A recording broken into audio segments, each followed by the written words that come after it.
Hi, and welcome to another episode of Conversations with Liv. My name is Olivia, and on today's episode, we are going to be discussing the things I would tell my younger self. Please forgive me, I am recovering from a cold, so I know I sound nasally because I can hear myself. So you just have to forgive me, and if I sound nasally in the other episodes too that are coming up, yeah, it's because they're pre-recorded, so enjoy. So the first thing I would tell my younger self is that you don't have to change or mold yourself to be liked by your friends. You are good enough how you are. So I mentioned this in the middle child syndrome episode. So if you haven't listened to that, you should do that now or after this one. I mentioned I do have tendencies to people please, and I know it comes from a place of wanting to be liked by people. But when I was younger, I wanted to be liked by my friends like so badly. I would probably go into my friendships and things like that. One day, when I feel up to it, everything that I record is because I feel up to it. If I don't feel up to it, you're not going to hear it from me. So, but I will write it down. I think it'll be interesting to kind of look back and see how I've progressed in that sense.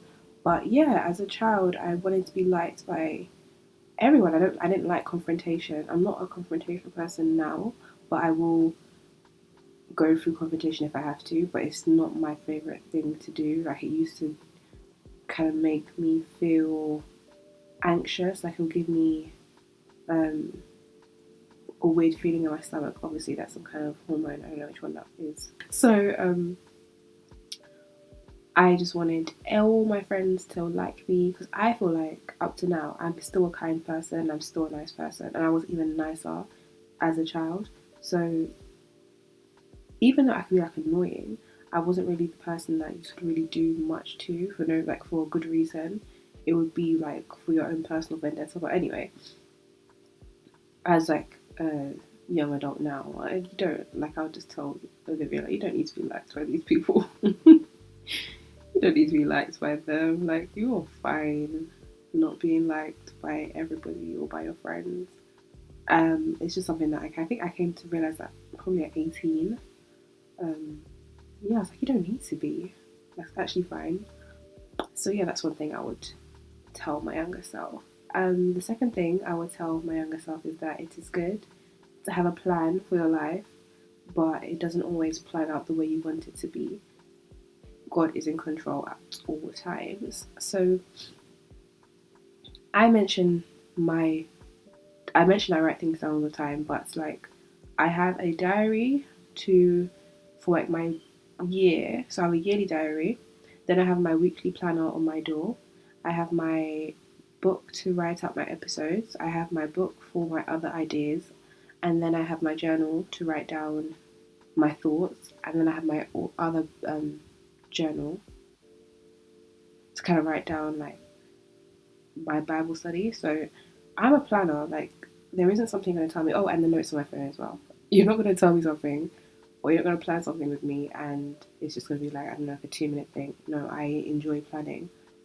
So I'm still working on that one. But I think what I would mention to my younger self is that it is okay for things to change. Like I'll get so upset if like I plan something, like especially like maybe like I don't know my career, and like, oh my gosh, you haven't reached this stage yet, you haven't reached that stage. It's like, it's fine, like everything will happen. Where is this knocking coming from? You see, this is the issue that I have to deal with. One day there's police sirens outside, another day there's knocking coming from God knows where. Please sponsor the kid so I can leave the ghetto, okay? I still plan, but I think I just don't take it too seriously. Like I take it seriously, obviously, but like I don't get too upset the way I used to when I was younger. So I'll definitely just remind my younger self to like be able to be more malleable with different plans. The third thing I will tell my younger self is you don't have to look like everyone else to be attractive. Trends are real, beauty fades. The real beauty and attraction is within yourself. So I'm not a bad looking babe. I'll just put it out there. I'm not, but I try and make sure that the best thing about myself, like attraction wise, is who I am on the inside.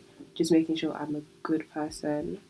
I make good choices. I'm kind to others. I'm kind to myself, because I feel like that's what I'll be remembered by. Eventually, when we're all old or when we all die, they might lose the pictures of us. They might not know what you look like. But the hearsay or what people say on your funeral, was it at your funeral? At your funeral, and what people say amongst themselves, that's what will last, as opposed to, oh yeah, she was really beautiful. Okay, but what else? Like I always be like, okay, so you're good looking. Okay, but what else? Like you need to have some kind of substance behind your beauty. And that's what I'll just tell my younger self. Like, don't worry that you don't fit into the standards of beauty. Don't worry that you don't look like the other babes or the other Instagram girls or whatever. Because I don't. But just know that you're a good person and that you're a beautiful person for who you are on the inside. So, number 4, societal pressures and timelines mean nothing. Your worth is not determined by an exam board's metric of intelligence. You will achieve your goals when the time is right, not when society says you have to. So, I think I don't need to break down society's pressures, I don't need to break down society's timeline. I think we all understand what I mean by that. So, I used to get caught up in like ages and like what you need to do by this age and that age. So, I'll just tell myself, like, your plan is your plan. It doesn't have to align with what society says you have to do by a certain age. If you don't do anything that society wants you to do, that's perfectly fine. You just do what makes you happy and do what will make you what will make you proud of yourself at the end of the day. Because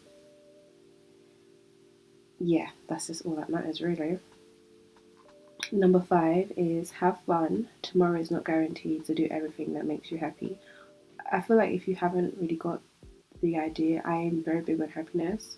Your personal happiness should be the most important thing. Nobody is going to add, well, people do add to your happiness, but no one is going to ensure you're happy every day unless you work at it. So I would just tell my younger self to just make sure that you're doing what makes you happy, because again, another thing I'm also big on is that life isn't something that you have, the countdown to, sorry, so you don't know when you're going to pass away. Just know that you're living your days like it could be your last. And it sounds morbid, but it's the truth. Have fun, baby girl. Do what you want to do when you got the money. I think we kind of live in a place where we was like, when we have more money, we're going to do this. When we have that, we're going to do that. What if you never get it? And that's not me being bad, but what if the more money never comes? What if you just need to use what you have right now to make sure you're living the best life you possibly can? Have we thought about that? Think about it. The 6th thing I would tell my younger self is to celebrate the small and big wins. Not every day be on to the next thing. So I feel like I should have taken more time to just take in every moment that I achieve something. I feel like when I was younger, I used to just like, all right, so I finished this, go on to this, onto that, onto this, onto that. But that's not a way to live. You would never really appreciate anything unless you appreciate everything that comes your way. And that kind of links into gratitude. If you're not grateful for the small things or what may seem like small things, how would you be grateful for any big thing that comes your way? So that is it. I only wrote down 6 things for now. I feel like maybe I'll do another episode and write down whatever comes to my head at that point, because God willing, I'm getting older, so I'll always be my younger self at some point. What I'm going to tell myself now at 23 is not what I'll tell myself at 30. So yeah, I hope you enjoyed this episode, and I hope there's some things you would take on and maybe share or make you think about what you would tell your younger self if you had the opportunity to. So again, thank you for listening. If you like to subscribe, follow, all that good stuff, and I'll catch you in another episode. Bye.